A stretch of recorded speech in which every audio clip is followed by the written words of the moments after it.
Get an opportunity at the belt, but once again, we so blessed to fight him. Listen, we're giving you an opportunity. He got the belt. He got the belt. He came to y'all. He got the belt. He did not come to. That's what you say. He did not come. No matter how they try to belittle you, attack your character, create lies and false narratives, understand two things. We dress clean and we fight clean. Salute to the clean fighters. They claim that this community is so drug-free, but it don't look that way to me. And I started thinking to myself, man, what did he do to make them niggas that mad? Like usual suspects here.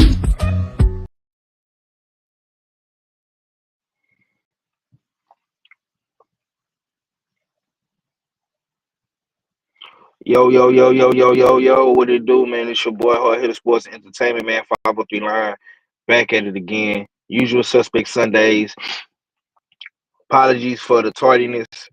We were supposed to start a few hours ago, man, but I've been on the move. This is a mobile production today, on the move production today. Shouts out to the chat, man. Shouts out to the six, man. Shouts out to the entire boxing community. I am 503 Line, man, Hard Hitter Sports Entertainment, man. And today, I want to dedicate this show to the fight that we have coming this weekend, man. Canelo Alvarez and Terrence Crawford, man. So, all my Canelo fans, all my Crawford fans, man, tap in.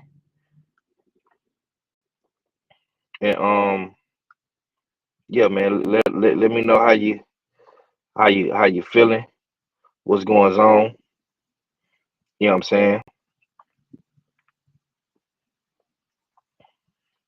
But other than that, though, you know, I hope everybody is having a great Sunday, man. Football Sunday, man. We got football back, and you know, it's definitely a good time, you know, for sports and shit like that, man. Hope, like I said, I hope everybody is having a good Sunday. I see a lot of people, you know, out here talking about Crawford and whatnot, and talking about Canelo and shit like that. You know what I'm saying? Look, man, I'm gonna say this and I'm gonna continue to say this, man. I feel like this fight right here is a great fight. Some people don't want to give Canelo credit, and they want to give Bud Crawford all the credit, man. I don't think it should go like that. I think that, in my opinion, my perspective, I think that both guys should get credit. Some might say, "Oh, this is a cherry pick. This is a cherry pick gone wrong for Canelo." Crawford is moving up 2 weight classes, and you know all this and all that, man. But needless to say, I do like this fight. I would have preferred to see. I would have preferred to see. Of course, Canelo fight David Benavidez, and I would have loved to see Crawford be at 154, fighting the guys at 154. But this is what Turkey Al Sheik wanted. He wanted Crawford and Canelo.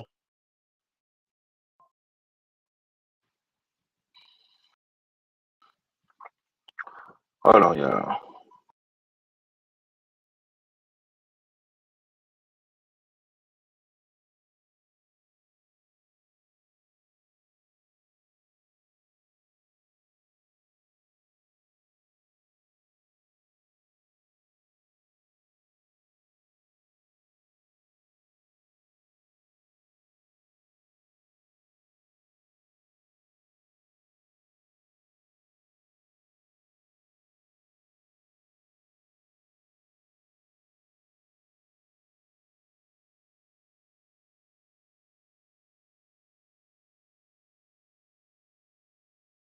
Okay, I'm back, y'all. I'm back. Man, what's going on with the chat, man? I see I got some people in here, but they ain't saying nothing. Uh,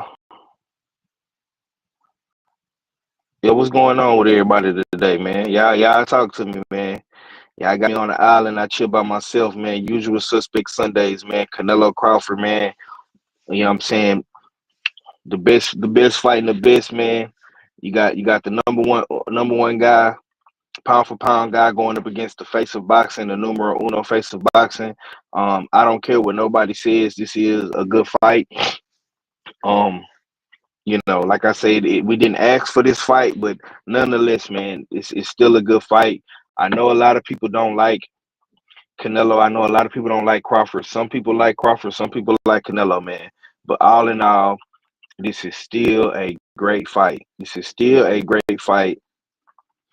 And Canelo is a legend. Crawford is a legend. If you don't rank Crawford to be a legend, or you don't rank Canelo to be a legend, let me know why. Let me know who wins this fight, who you picking, who you leaning towards. A lot of people are leaning towards Canelo. A lot of people are leaning towards Crawford, man. A lot of people is talking about this fight. A lot of people is, getting ready to watch it. You know what I'm saying? Uh,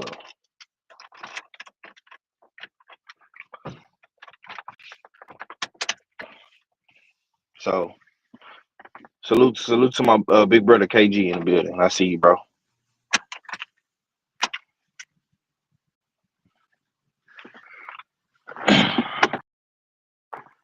Yeah, salute, brother. Salute.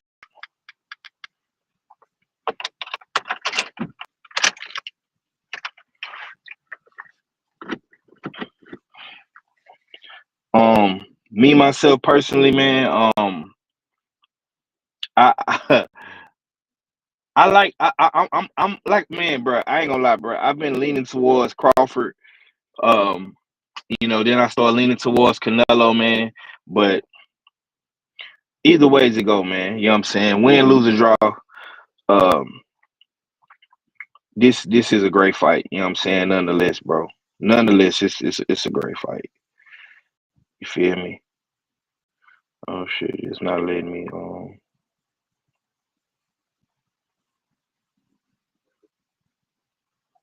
Oh, there you go. Okay, yeah, now it's letting me highlight the comment. Yeah, but I seen these pictures that Crawford posted on his Instagram, man, and they got people going crazy, man. Um, like look, man. Crawford has. I think Crawford has made the transition to 168 pretty well, man. You know what I'm saying? I got my boy All Fella in the building. What's going down with it, bro? And what it do, what you're saying, what a guan, it's your favorite, get your most hated. All fella back for another one. It's usual suspect Sundays. I'm here with the H-Town hard hitter, the Texas dripper, Mr. 503 line. Salute to everybody that's pulling up in the chat. You know what I mean? We dual streaming on Smoke City Mobcast as well. The I believe you on Twitch as well, 503. So salute to everybody that's pulling up. Um, but yeah, um, salute to you this morning for pulling up. We cut the second episode for Blood, Sweat, and Tears. So people be on the lookout for that coming in probably 2 to 3 weeks. We're gonna do some editing and put in some nice little fine touch. Shout out to KG because he's the the mad scientist behind the editing. You know what I mean? So yeah, give us a couple 2 to 3 weeks, and we gonna get a new episode of Welterweight Tyranny with Blood, Sweat, and Tears. But yeah, what's goody? What's goody, Five? Yeah, talk to me about this Canelo Crawford, man. How you feeling? We seen the pictures drop with Crawford. He is make the transition to 168, man, and he looking real cut up like a bag of dope. You know what I'm saying? Yeah, How you feel about it? I'm feeling real good about this fight. This is eh, I think the excitement's starting to turn up. Um, it definitely has that feel of a large scale major event, big fight. Um, I almost have to feel like it could low key turn into a historical event. Everybody's talking about it, especially and and talking about it early on. You know what I mean? From regular casual fight fans to all the content creators that don't necessarily like Canelo or like Bud. They definitely on this topic. You know what I mean? It's definitely a fight that um, is setting precedents and it's commanding a lot of attention. With these pics that surfaced on the internet of Bud and his recent form and his recent physique, I think that swayed some of the haters or some of the ones that were heavy to say that Bud might be too small for Canelo. Um,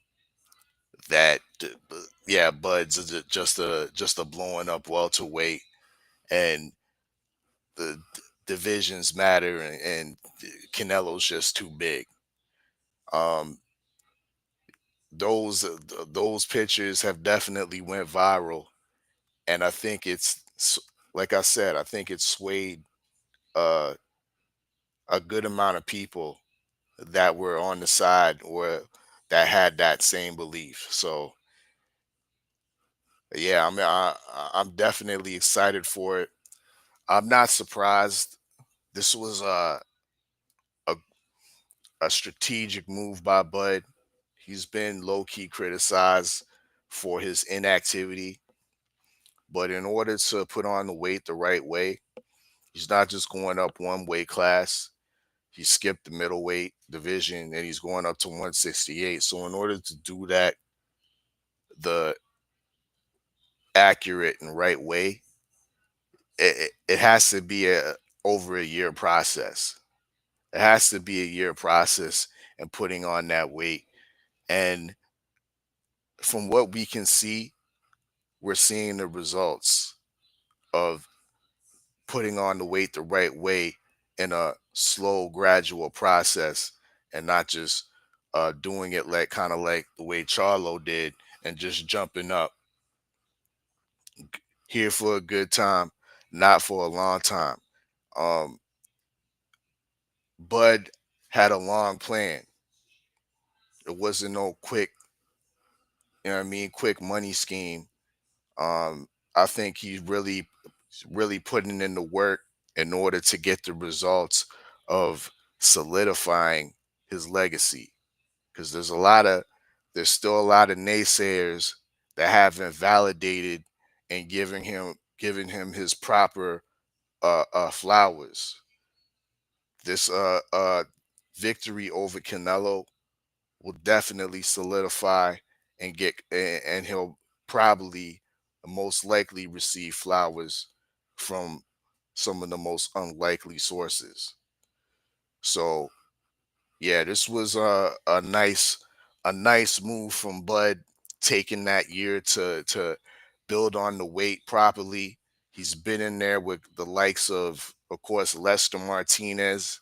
There's some new reports surfacing from him himself that Bud's punching for real, for real. I mean, and that's coming from rat-tailed Lester Martinez. That's probably one of the fan favorites inside the circle. That he coming from his mouth. Bud has regularly sparred with Stevie Nelson, who was a 168 pounder, who is now making his debut at light heavyweight. So I think Bud's the acclimation process already has been done. You know what I mean? So um, once again, great preparation, and it's going to lead to a great performance on Saturday night. Yeah, I like that, man. So I want to ask you, like, what do you think some of your keys to victory will be for both fighters? How do you feel about that? Keys to victory for Bud would be to utilize his footwork, utilize his footwork, and not in the sense of getting on the bike, but utilize his footwork by give Canelo angles, make Canelo reset. Canelo's heavy footed. Some may say he's stuck in the mud, stuck in cement with his feet. So he's not fleet of foot, and he's not the guy that who's gonna easily catch you, but he's not very mobile either when it comes to switching angles and pivoting. He can do it, but he's very limited in comparison to what Bud can do when we're talking about pivoting and giving angles inside the pocket. So Bud can't be in front of Canelo too long. We don't want to see Bud exchanging with Canelo, giving him ample opportunity to get his shots in. He needs to stick, and move. You know what I mean? Stick, and pivot, stick, and pivot, and tie up on the inside and test Canelo's strength. There's much being said about Bud's strength, but Bud needs to see what type of strength Canelo has on the inside during the clinch before he makes the conscious decision to maybe try to work on the inside, see if he can get some of that game going. But for the most part, I think it's pivoting and making conscious defensive moves, staying not staying in front of Canelo, utilizing the jab. The jab must be active, and the offense got to be active because once again, we all know the judges have Canelo, especially these judges that they done pulled up. You got that Cheatham motherfucker is back. Um, they're gonna have Canelo 2 rounds up. I don't necessarily believe that there's gonna be a stoppage in this fight. As much as I want Canelo to get stopped, we got to put respect on the man's chin, the man's ability to take a punch, and if he has get hurt, his ability to recover from a punch. So it's going to be difficult for Bud to put this guy out. It's going to be difficult for Bud to put Canelo on his pockets, and he just might need that two knockdowns to clearly get a decision. You know what I mean? But if there is no knockdowns, he needs to clearly be more active than Canelo with clear, concise punches and and the punches that Canelo manages to throw because he fights in spurts. Uh, Bud's gonna have to avoid that shit to get at least a majority decision. But those are some of the keys for Bud. Canelo, I would say Canelo needs to work hard to get on the inside and make it somewhat of a messy fight. Canelo he has a decent boxing IQ and of course a good boxing skill, but I don't think it's on the level and can match the skill level and match the athleticism at at this point of Bud Crawford. I think Canelo's best shot is to try to work Bud to the ropes, to try to pressure Bud, keep Bud on his back foot, keep Bud reluctant to throw jabs um, by by timely counters. Canelo's a very above average counter puncher. So those counter punches, the counter punching abilities of Canelo are definitely going to come into play. Um, we see the physique that Bud's coming in with, but Canelo needs to definitely test that physique and throw those daunted left hooks to the body. I mean, with regularity, if he wants to send a shock wave through Bud and the Bud community. You know what I mean? So once again, Canelo needs to employ the traditional, I believe, the traditional Mexican style, and not just in spurts. He needs to one of his high criticism is his stamina, and the man fights periodically and coast, and then he'll throw maybe a nice little 5-punch combination and put on at the end of the round. That's another tip for Mm. guys. They need to win the last 30 seconds of each round to win the round because it's gonna be that close.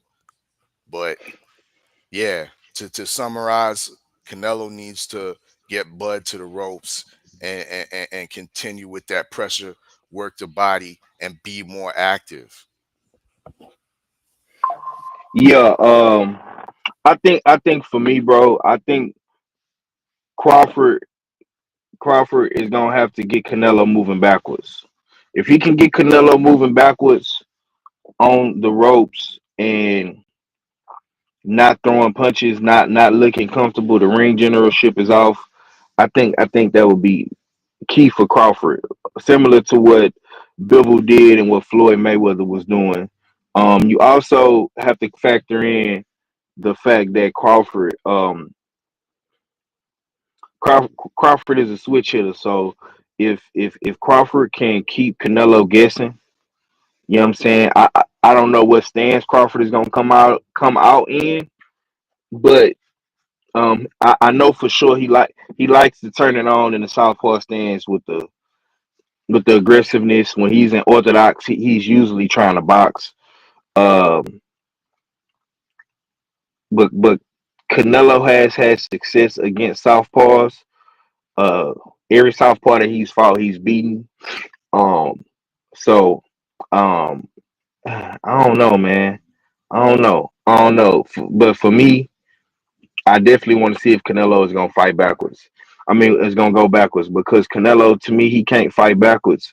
But as far as my keys to victory for Canelo, I think that it's really no blueprint on how to beat Bud because Bud has never lost. So it's gonna be extremely difficult for Canelo going into the fight. I think that Canelo is gonna have to time Bud. Um, I think if Crawford does come out in the southpaw stance, he's gonna have to try to time Bud uh with that left hook and that right hand. I think that's the money punch for Canelo in this fight. It's easier said than done. This is gonna be extremely difficult because I think Crawford really haven't had no resistance. He haven't had a lot of resistance, bro. Like I think the last time Crawford was really like in deep trouble probably was the Sean Porter fight and maybe the when he got quote unquote knocked down or slipped by Mean Machine. And before that, I would say probably um maybe the Gamboa fight where he got caught. Um Canelo is he's gonna have to try to um he's gonna have to try to hurt this guy, bro. Um could I see Canelo outboxing him and winning on the points? No, I don't. I don't see Canelo doing that.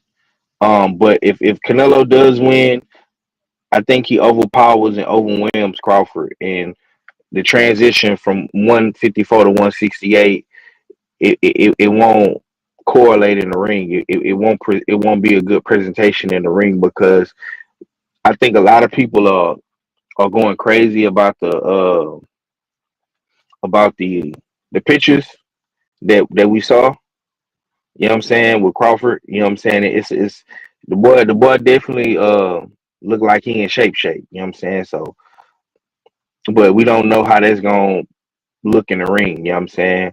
But look, man, I gotta get up out of here. I got a little emergency that just came up, man. So I'm gonna end the show a little early. I did want to come on and put some content out there on the usual suspect Sunday, but we'll continue this conversation on Trouble Man Tuesday and Trio Thursday. So I appreciate you for coming through all, but I gotta make this move, bro. Indeed, indeed. You know what I mean? Um, we got an hour till Tales from the B side. Salute to KG and TD Sports Talk. They're gonna have Natasha Nightmare Spence, uh, a middleweight contender, is gonna grace the platform and drop some stories and give her experiences as a female in this sport we love. So yeah, Yes, sir. Yeah, that yeah, yeah. suspects, uh, US 6 Sports and Entertainment Hub right here on YouTube. Yes, sir. Y'all be sure to go tap in, man, with US6 Sports Entertainment Hub. My boy TD Sports. Peace.